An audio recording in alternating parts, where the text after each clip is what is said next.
Ladwi baru dilantik untuk mengganti yang lama, meneruskan semua yang sudah pernah dikerjakan. Pak Hamdani luar biasa. Allahumma firlahu warhamhu wa'afi wa'fu anhu.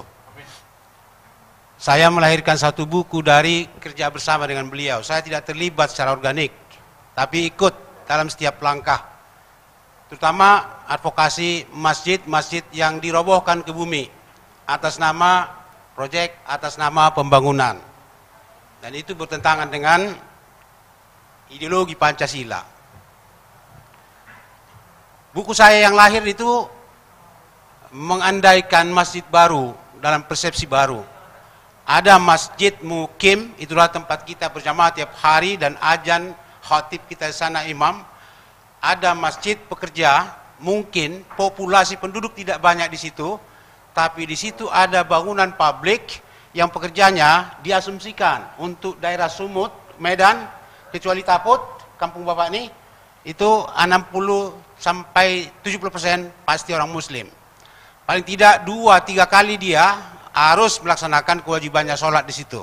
Maka jangan pandang enteng. Ketika Jalan Timur tak ada lagi populasi Muslim secara KTP penduduk situ, sudah pindah ke ranah baru.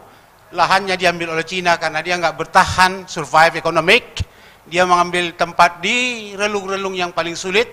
Buang jin, anak buang jin, kata Pak Hasim Purba, ya kan? Itu bukan penderitaan kita ini karena tidak ada kebudayaan ekonomi. Tapi di situ banyak pekerja. Ada lagi kategori ketiga, masjid yang disebut dengan masjid musafir. Kalau kita pulang kampung ke tempat Hasim Purba ini, di mana namanya itu? Ada masjid penduduknya nggak ada di situ, tapi kita harus. Nah, itu antara lain yang saya lahirkan dari kerjasama dengan Pak almarhum Hamdani. Harap saya tanya, apakah putranya Raja ikut di dalam? Rupanya ada, alhamdulillah. Wakil ketua. Alhamdulillah. Wakil rektor sekarang. Ya, mungkin masih banyak yang harus dipelajari oleh penerus ini. Tapi saya katakan pada beliau tadi, Hakim dan Hamdani itu adalah sejoli yang luar biasa perjuangannya. Kalau saya dosennya ngasih nilai A+ semua dua-dua. Gitu dia.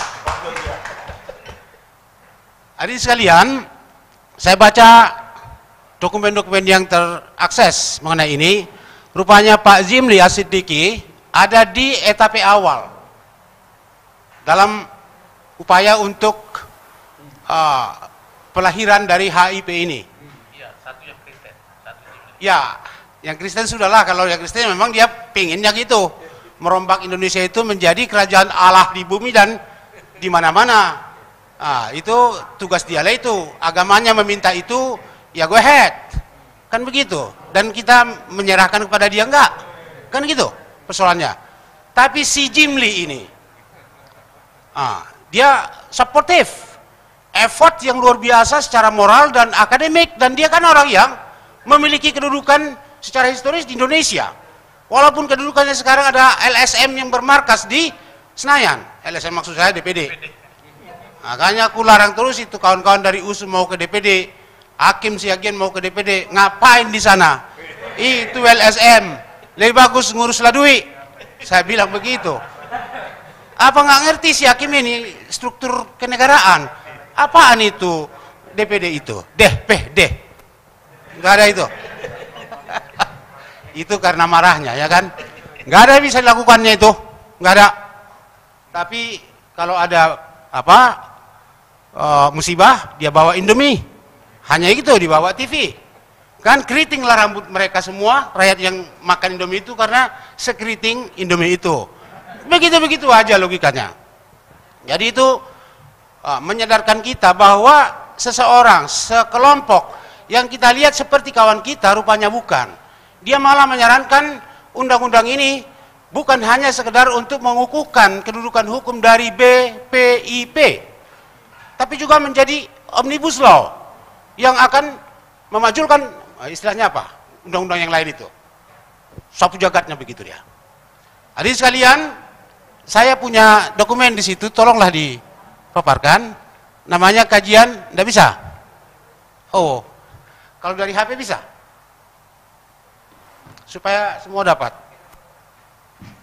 Saya buat judul RUU HIP hanyalah sebuah upaya konstitusional yang cacat untuk menantang memori besar konsep ketuhanan yang Maha Esa dengan kewajiban menjalankan syariat Islam bagi pemeluk-pemeluknya. Jadi kedudukannya secara politik begitu. Upaya konstitusional yang cacat. Cacatnya di mana? Pak Dr. Faisal sudah menjelaskan. Beberapa waktu yang lalu diskusi intensif dengan Pak Hakim, marahnya luar biasa. Ini harus ditangkap orangnya, dipidanakan, usut sampai tuntas. Lebih sempurna lagi. Jadi itu adalah upaya konstitusional yang cacat untuk menantang memori besar konsep ketuhanan yang Maha Esa dengan kewajiban menjalankan syariat Islam bagi pemeluknya. Hadirin sekalian, Indonesia bukanlah sehelai tisu yang tak berharga, bukan segelas yang tak berharga, bukan sebuah gedung seperti gedung yang berharga, tapi luar biasa, menjadi perebutan dari berbagai bangsa di dunia. 6 negara atau bangsa yang menjajahmu, Bapak, bergilir seperti Piala Marhalim Cup dibikin Indonesiamu ini. Maka Sri Bintang Pamungkas mengatakan, salah satu di antara yang mempersulit Indonesia bisa menjadi dirinya sendiri dan maju adalah betapa lamanya ia dijajah oleh bangsa asing. Menjadi bangsa asing, menjadi bangsa jajahan ini luar biasa dukanya, Bapak. Dan penjajahan itu dimerdekakan Indonesia 18 Agustus tidak segera berakhir karena penjajahan itu bentuknya macam-macam. Hingga hari ini juga kita adalah bangsa terjajah. Bukti-bukti untuk itu sangat banyak. Indonesia kaya raya dengan sumber daya yang luar biasa, sampai sekarang nggak bisa memberi makan kepada warganya. Padahal Kus Plus bilang tongkat, batu dan apapun dilemparkan itu menjadi tanaman. Mestinya sekarang tahun 2020 Indonesia akan menjadi mangkok pangan dunia yang menjadi pengendali stabilitas politik pangan dunia. Tapi sekarang kita impor terus sampai cangkul pun. Bagaimana cangkul bisa masuk? Alhamdulillah. Ya, saya tadi siapa? Kan karena topeng-topeng ini luar biasa kita nih. Protokol topeng. Profesor pun ditopengkan semua. Sehingga kita tidak kenal dengan profesor kita. Alhamdulillah sudah sempurna kelihatannya. Oh, ya saya tahu, ini konco lawas. Di Jogja kami ketemu Pak Asmuni yang tadi itu kan. Lupa saya Pak Asmuni ini pakai topeng juga tadi. Jadi kalau ada ketemu di jalan nggak kenal, itu bukan pura-pura. Karena memang topeng Bapak itu membuat saya nggak kenal. Dan saya juga begitu, semalam ketemu dengan Samsul Arif, siapa ini, siapa engkau katanya. Aku buka, kau, orang umsunya kau rupanya katanya. Siapalah namaku, dituliskannya nggak salah satu huruf pun. Samsul Arif, ya kan? Jadi, terus yang kedua. Ya, saya kasih dulu gambaran pemikiran 3 orang terkemuka yang berpikir tentang kemandirian itu. Who you are, siapa Anda? Rudyard Kipling, ini Siregar. Apa dia bilang? East is east, west is west, and never the twain shall meet. Jadi bukan perbedaan Siregar dengan Purba di sini substansinya, bukan. Tapi luar biasa historis alam berpikir west dan east, dan west dan east itu untuk kondisi yang sekarang harus terjemahkan lebih dari mata angin.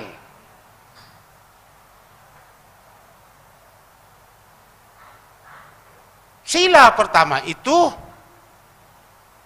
adalah sebuah pernyataan deklaratif para pendiri bangsa untuk memerdekakan sebuah komunitas dan bangsa untuk menjadi negara Islam. Dari bunyi itu Pak Faisal, untuk menjadi negara Islam. Itu bunyinya itu. Ketuhanan yang Maha Esa dengan kewajiban menjalankan syariat Islam bagi pemeluk-pemeluknya. Mengapa begitu kuat? Karena Eropa yang datang ke sini bukan sekedar menjajah, tapi sekaligus ingin mengkristenkan ini, Indonesia ini.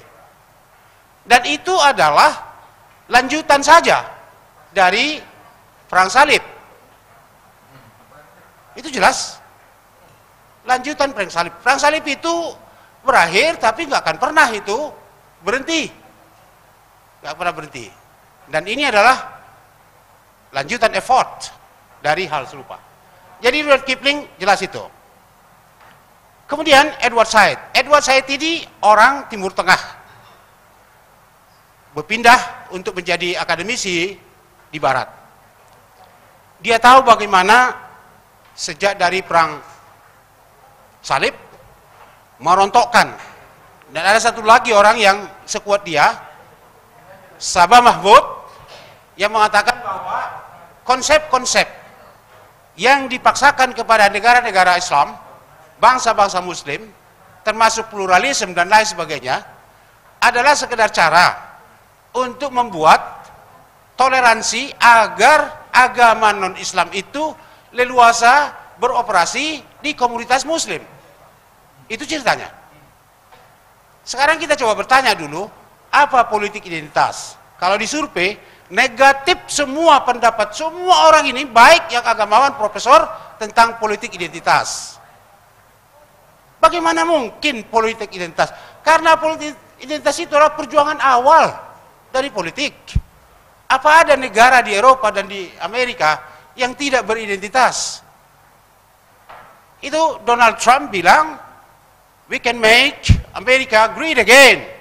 Tapi penggal kedua dari ucapannya adalah, we can make America Christian again. Sangat luar biasa itu. Dan 50-an negara bagiannya itu, walaupun ada perbedaan-perbedaan perlakuan terhadap, tapi supportif negara langsung secara finansial kepada negara bagian itu. Di Eropa lain lagi, luar biasa. Dan Indonesiamu ini mestinya harus sangat menghargai, mengapresiasi politik identitas. Kenapa? Karena bapak politik identitas Indonesia adalah Soekarno. Ayo kita rujuk kepada pidatonya 1 Juni.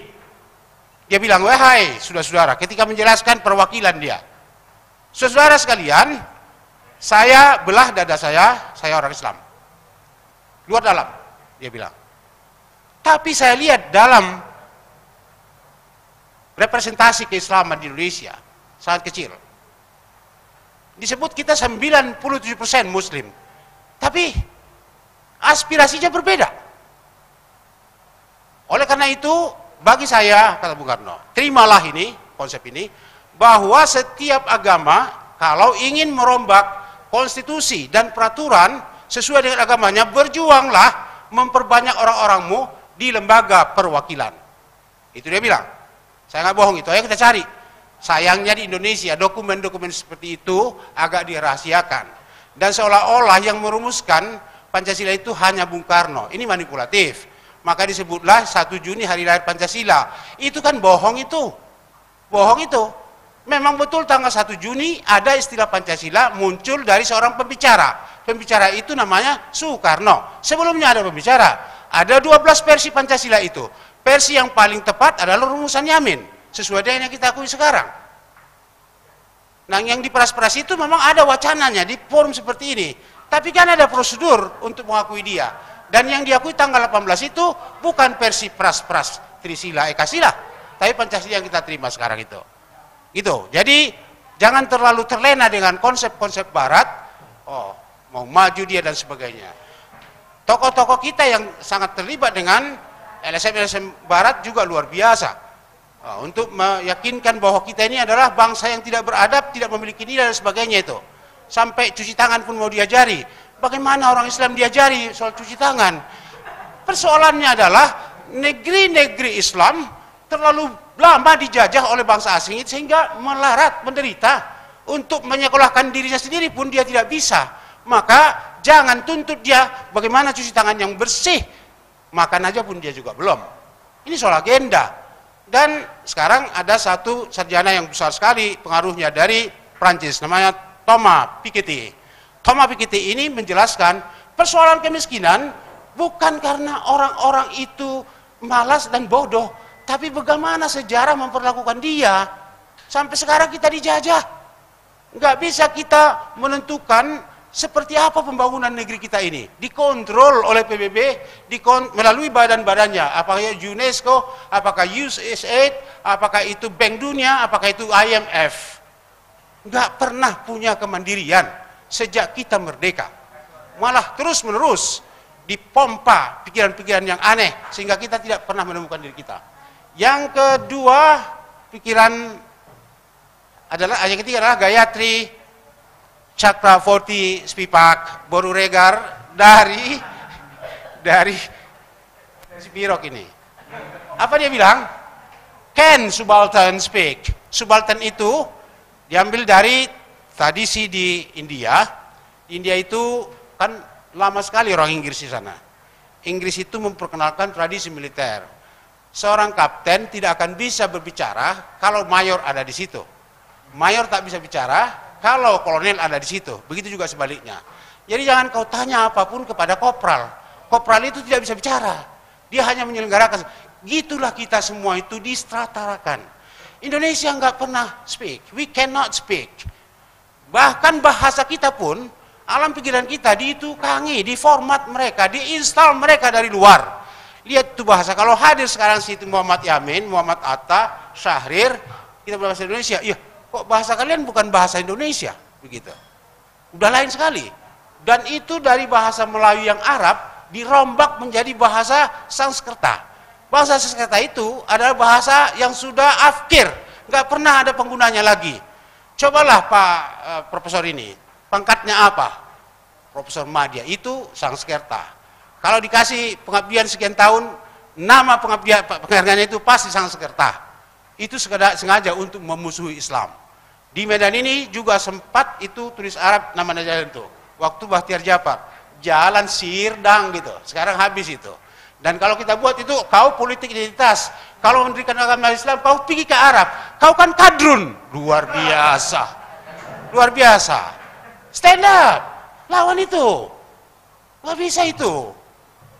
Tadi malam saya mau nangis itu, ada sebuah publikasi dari lembaga baru. Dia bilang, ada gambarnya situ. Mau menemukan tuak, ada di Medan, Batak, Sumatera Utara, Batak. Dia bilang. Anak Batak pula ini. Saya orang Batak, nggak kan pernah saya akui ini. Wah, sebagai wilayah Batak. Hometownnya orang Melayu. Begitu. Nah, jadi saudara kita, Gayatri Chakravorty Spipak memberi sebuah pemahaman tentang bagaimana kita harus berjuang untuk menjadi diri kita sendiri. Jangan terlalu membebek kepada barat-barat itu. Sekarang dunia akademis pun dibebekkan ke sana. Mau World Plus University, pakai ranking. Nomor berapa USU? Apaan? Apa bisa kau mengejar Harvard? Bagaimana caranya itu? Memang goblok ini, mengejar-ngejar yang sesuatu yang nggak perlu. Jawablah. Tantangan bangsamu dengan pendidikanmu, bukan dengan konsep-konsep mereka. Luar biasa ini. Sebagai hasanah ilmu pengetahuan, sejarah dan teori, sarjana-sarjana kita dari ilmu tata negara sangat minim memberi perhatian kepada konsep negara Islam dan khilafah. Padahal itu nyata ada di sini, Pak Faisal. Nyata ada di sini. Sampai tahun 24 itu Agus Salim mengkoordinasikan seluruh Indonesia dan menyatakan pada seluruh dunia, Indonesia tidak terima itu kekhalifahan Utsmani Turki down. Kita harus bangkit. Nggak mungkin dunia Islam tak punya khilafah. Aku belajar Al-Quran, kata dia. Memang aku nggak sekolah. Ditawarkannya itu. Tahun 25 kita akan mendorong sebuah kongres internasional Islam di Mesir. Konsep kita harus didirikan kembali. Khilafah itu tidak lagi Turki, tidak di Mesir, tapi di Makkah. Itu ceritanya. Uangnya nggak ada, kita bawa pisang, jengkol. Dari Indonesia. Main-main sama Pak Jenggot. Di dunia internasional dia sangat diakui. Jadi apaan ini takut-takut ini ahli tata negara kita ini? Saya ketika Pak Lafran Pane mau dipahlawankan, ada 5 naskah yang diberikan kepada saya untuk dikaji. Nggak saya temukan satu patah kata pun tentang itu. Betulkah Lafran Pane tidak berbicara mengenai ini? HMI didirikan 47. Ya kan? Berarti dia masih muda-mudanya waktu itu isu tentang khilafah. Masa nggak dia tahu itu? Lafran Pane. Saya tanya kepada panitia, apakah kalian jujur memberi dokumen ini kepada saya? Atau sekedar taktik supaya jangan dimusuhi oleh Jokowi? Ini semua Pak katanya. Allah, aku belum percaya. Saya anggap aja kalian tidak jujur sehingga tidak kelihatan di sini kajian dari Profesor Tata Negara itu tentang khilafah. Enggak mungkin tidak. Orang dari Amerika pun mengkaji khilafah di Indonesia. Bagaimana Profesor Hasim tidak mau ngaji di sini kampungnya? Dan leluhurnya kan ditebas oleh PKI. Tebas PKI leluhurnya. Raja Melayu, Raja Islam. Kesultanan. Bapak dia. Dan sekarang Simalungun itu nggak boleh Islam jadi bupati. Kenapa? Dianggap nggak layak, nggak cocok gitu. Bangkitlah. Bangkit. Saya akan bantu walaupun saya Siregar. Perjuangan ini luas. Terus Pak. Nah ini sebelum Eropa menjajah negeri ini adalah sultanan-sultanan tak setetes darah tercurah dalam transisi Hindu ke Buddha dan ke Islam. Asumsi semua agama Ibrahim sudah hadir di sini. Jadi tahun 62, 63 ada sejarah seminar sejarah Islam di Medan. Ada Hamka, ada Muraksa dan beberapa. Itu ada 4 atau 5 teori mengatakan itu. Saya katakan itu harus dikoreksi. Harus koreksi. Islam yang hadir di sini bukan era Muhammad saja. Bukan, jauh sebelum itu. Sejak Adam sampai Muhammad kan Islam. Bukan hanya Muhammad SAW yang Islam. Semua mereka Islam. Sholat mereka, puasa mereka. Mentauhidkan diri. Seluruh korporenya menukang ini. Jadi kurikulum kita pun harus kita rombak untuk ini. Untuk memberi wawasan. Di Toba, apalagi ke Barus, kita akan bertemu orang mengenal istilah supit. Supit itu apa? Sunat Pak. Oh ini bukan Islam kata. Yes. Kalau Islam yang kau maksud itu adalah Islamnya era Muhammad. Betul. Tapi itu Islam era sebelumnya. Jadi ini agenda kita terus. Atas terus begitu. Teruskan semua biar selesai kita. Kita cepatkan ini. Sebagian sudah dijelaskan tadi itu. Oke. Ya, begini. Tadi Pak Profesor Faisal menggambarkan sedikit tentang 18 Agustus. Bagaimana ini disepakati? Ada ancaman dari Indonesia itu, Pak. Ada lagi Papua, itu ada 12 kerajaan sultan-sultan Islam di sana dan tempat-tempat lain. Cuma sejarah itu kita nggak gali. Dan ilmuwan sejarah kita itu diformat oleh Eropa. Kawan saya ada dari RIMED. Dari WISU ada Dahlena Marbun. Pertengkaran kami cuma begitu terus-menerus. Tutup bukumu ini, kita gali sejarah sendiri, kita bikin sejarah kita sendiri. Nah, Iwan Ajari itu Eropa sentrik semua. Nggak memberikan keterangan yang sungguh-sungguh dan benar tentang Indonesia. Berbeda dengan persepsi mereka. Terus, nah, ini gambarannya. Klik satu.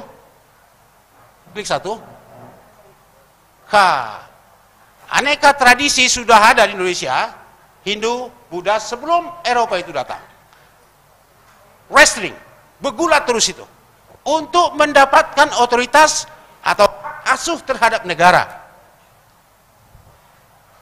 Paham nggak bahwa sebelum Partai Damai Sejahtera kolaps dan mati, nggak ada teriakan politik identitas. Tapi ketika hanya PBB yang tinggal, P3 masih? P3? Masih Partai Islam P3? Masih ya? Barulah mereka ribut tentang politik identitas. Dan dianggap orang-orang ini adalah musuh dari negara. Wujud paling berbahaya HTI, bahayanya HTI, dan sebagainya. Ini perlu penjelasan. Pejuang-pejuang di PBB ini sebetulnya sangat kasihan. Mulai dari Yusril. Tapi dia tak konsisten bagaimana. Diperlukan pewarta yang sangat jujur, akademik dan bening tentang semua ini. Tidak hanya sekedar untuk upaya untuk perebutan kursi legislatif dan semisal itu. Sekarang udah muncul lagi masumi baru, reborn kata macam-macam istilahnya. Ya kalau kuasan ke padang bolak kira-kira begitu dia harus dirombak lah apanya kalau mau maju. Nah, ketemu dengan saya dulu lah, biar kita upgrading dulu pemahamannya.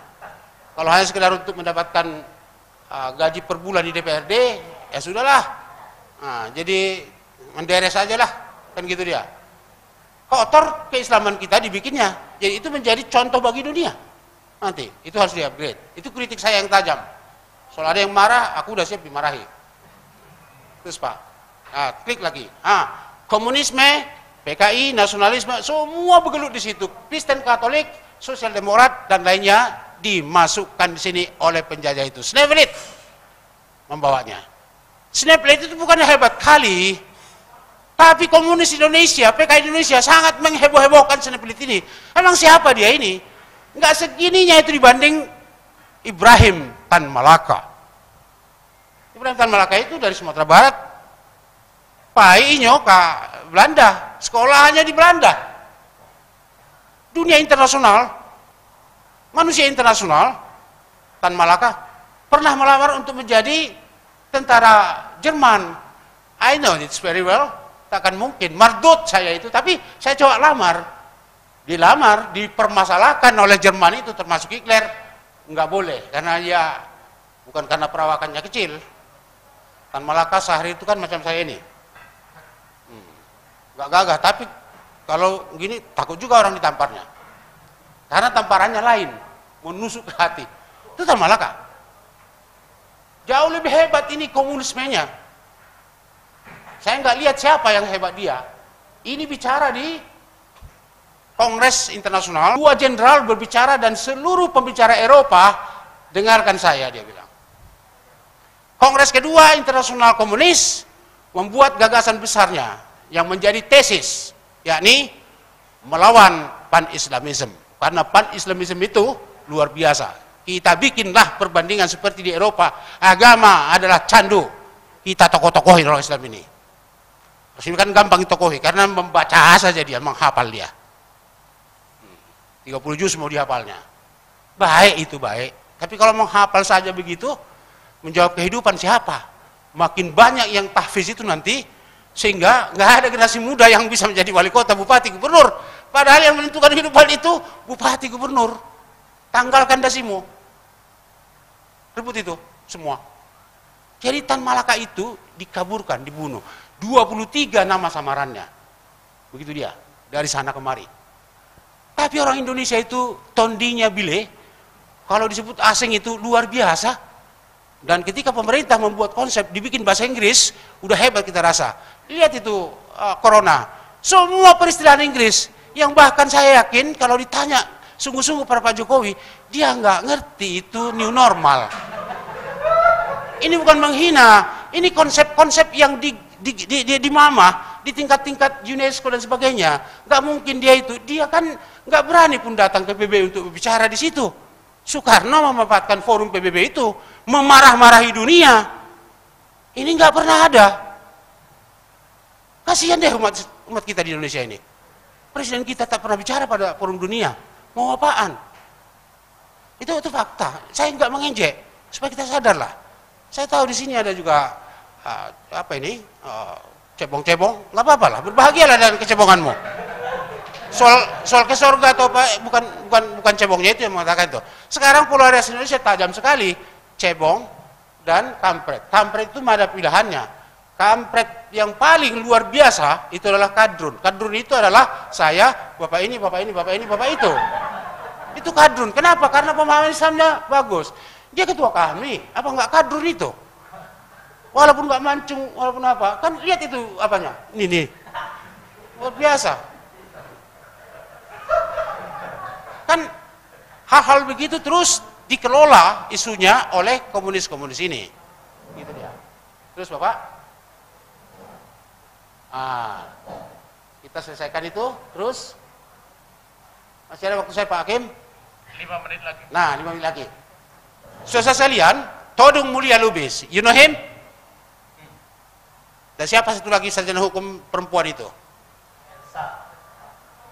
Pokoknya semualah mereka mengadvokasi supaya negara Republik Indonesia mengampuni dan meminta maaf. Nur Sahbani Kanca. Nur Sahbani.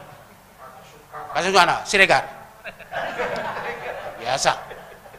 Itu supaya Indonesia memberi sebuah pengakuan kesalahan dan memberi apa namanya itu, pampasankah atau apa kepada mereka semua itu. Tetapi opungnya Hasim ini mati dibabat oleh komunis tahun 46, nggak pernah diagendakan pembicaraannya itu oleh semua ahli hukum, apalagi Todung Mulia. Todung Mulia Lubis sudah di reward dia sekarang. Dubes dia. Norway. Ya kan? Karena sesama hukum tahulah beliau ini kan. Karena Todung Mulia Lubis itu kelasnya lain internasional itu. Perkara-perkara yang tanganinya pun melawan raksasa-raksasa dunia. Luar biasa. Jadi betapa lemahnya tondi kita untuk mengenali diri kita, permasalahan kita, dan berhadapan dengan siapa saja yang sesungguhnya musuh-musuh kita. Luar biasa ini. Terus, selesai ini. Selalu disebut komunisme, PKI kan sudah dibubarkan. No way. Faham dan ideologi tak mati karena para tokohnya dipenjarakan. Never.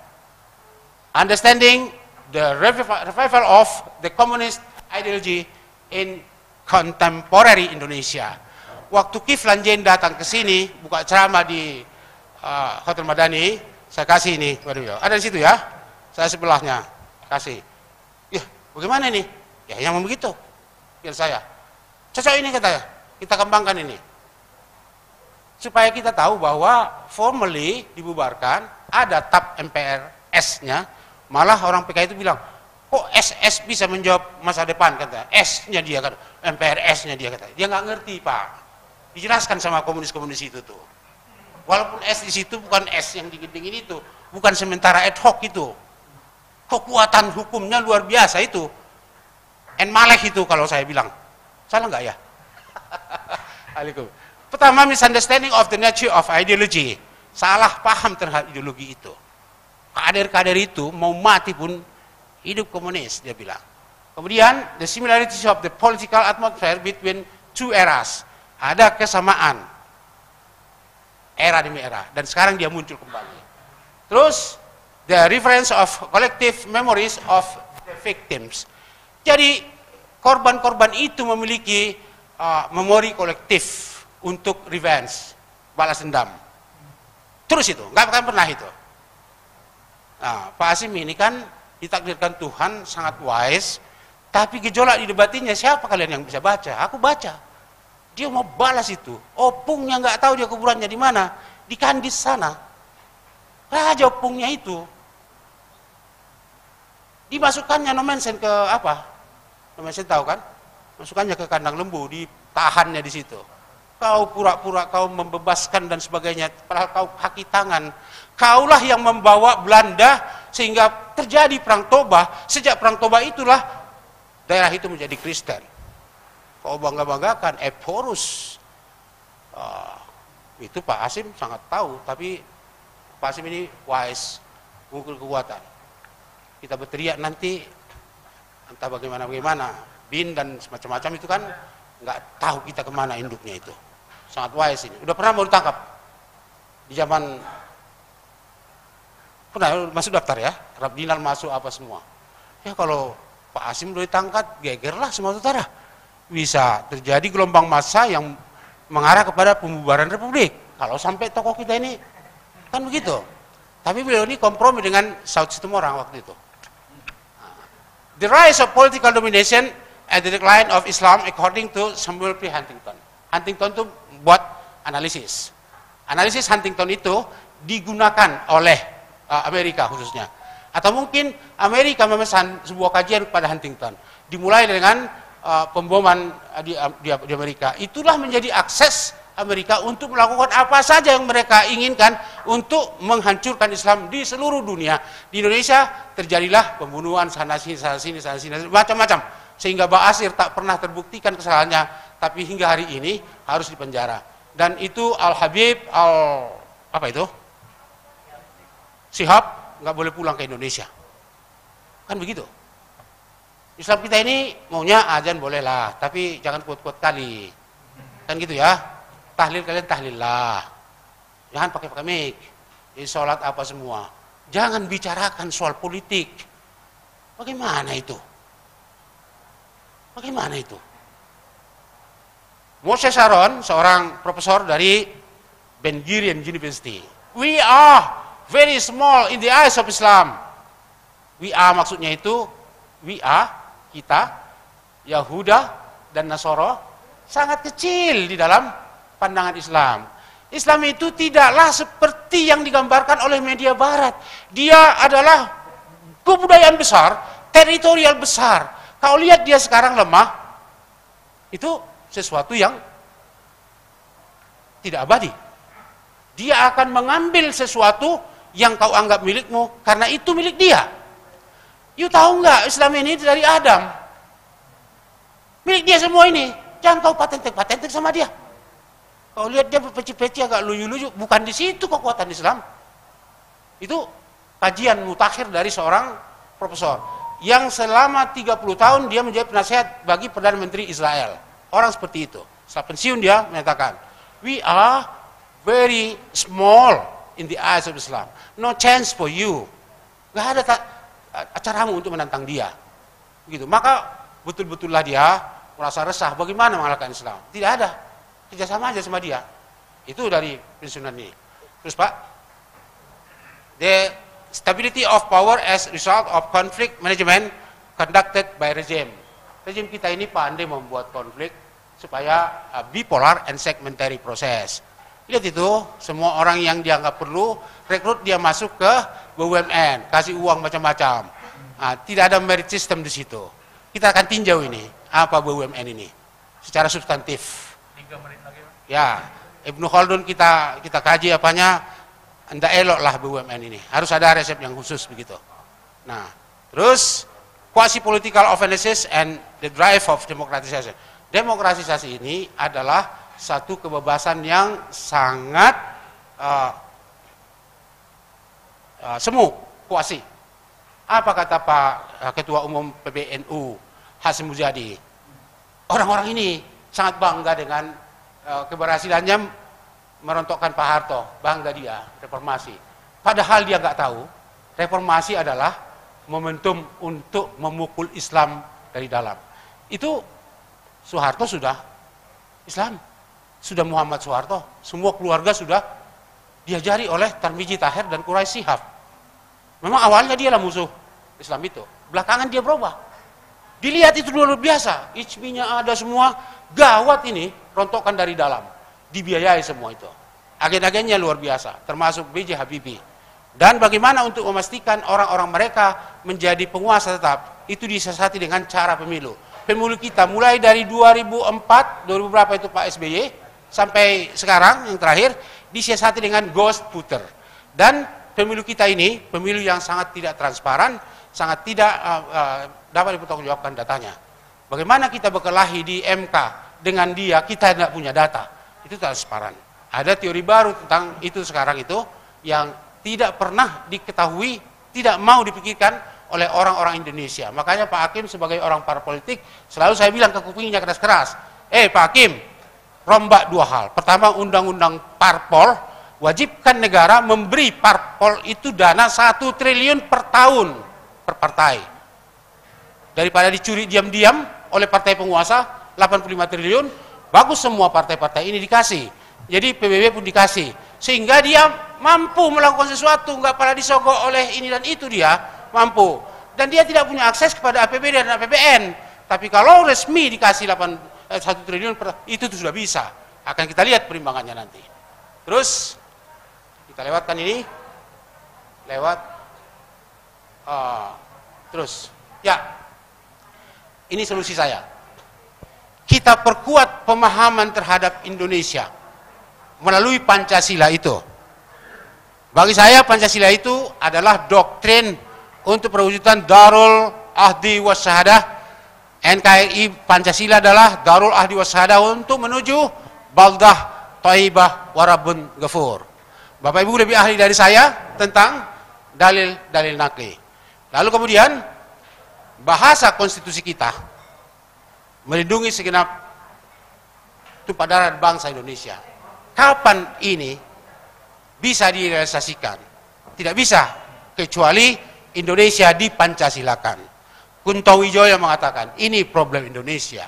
Konsistensi Pancasila itu tidak ditemukan mulai dari Undang-Undang Dasar yang dirombak 4 kali itu sampai kepada Perda maupun itu.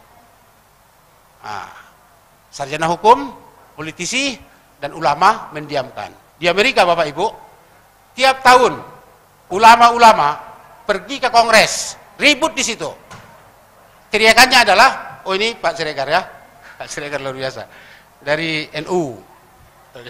Saya sudah sebut tadi itu Pak Hasyim Mujadi. Saya hormat sama beliau. Nah, apa yang mereka sebutkan, para ulama itu? Kita harus memastikan anggaran beriman. Kita di Indonesia membaca dokumen itu, saya rasa Ladui tiap tahun harus ambil itu Pak. Kalau MUI-nya enggak, USU pun tidak itu, kecuali Pak Faisal diminta sebagai pembuat ini. Hanya itu. Secara institusional, USU-nya harus bicara. Dan MUI, Ladui, jangan hanya mengintip anggaran itu berapa tahun ini untuk Ladui, untuk MUI. Bukan, itu bukan. Umat Islam Indonesia harus bisa memaksa negara supaya betul-betul menjalankan amanat konstitusi. Distribusi dari anggaran itu. Seperti mereka lakukan di Amerika. Faithful budget. Anggaran yang betul-betul beriman. Terus, selesaikan ini, sudah. Tanggap selesai ini. Kesimpulan saya pertama, meskipun RUU HIP tampaknya akan berakhir dengan pemendaman sementara, dipendam sementara. Itu nggak selesai itu, belum tentu selesai itu, bagi mereka belum selesai itu, ya. Namun umat Islam tidak boleh lengah. 2, umat Islam wajib mengalter semua gagasan dan upaya yang bertujuan mengaburkan dan merubah Pancasila. Mengalter itu apa? Harus lebih cerdas, lebih pintar kita dari Soekarno soal ideologi ini. Baru bisa. Kemudian yang ketiga, 2 upaya besar untuk itu adalah membuat undang-undang turunan dari TAP MPRS nomor 25 tahun 1966. Saya tidak tahu Pak ahli tata negara apakah itu dimungkinkan Pak Hasyim. Itu kan sudah ada TAP-nya, tapi aturan pelaksanaannya nggak ada.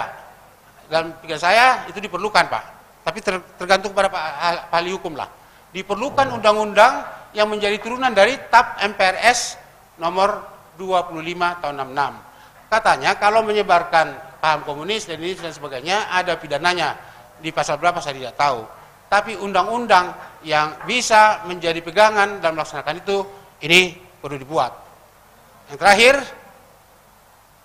ya kita mungkin lupa bahwa kepancasilaan yang sekarang itu sudah jauh lari. Misalkan sila keempat, kerakyatan yang dipimpin oleh hikmah hanya satu semestinya yang pilihan langsung, yakni untuk mencari orang untuk duduk di legislatif.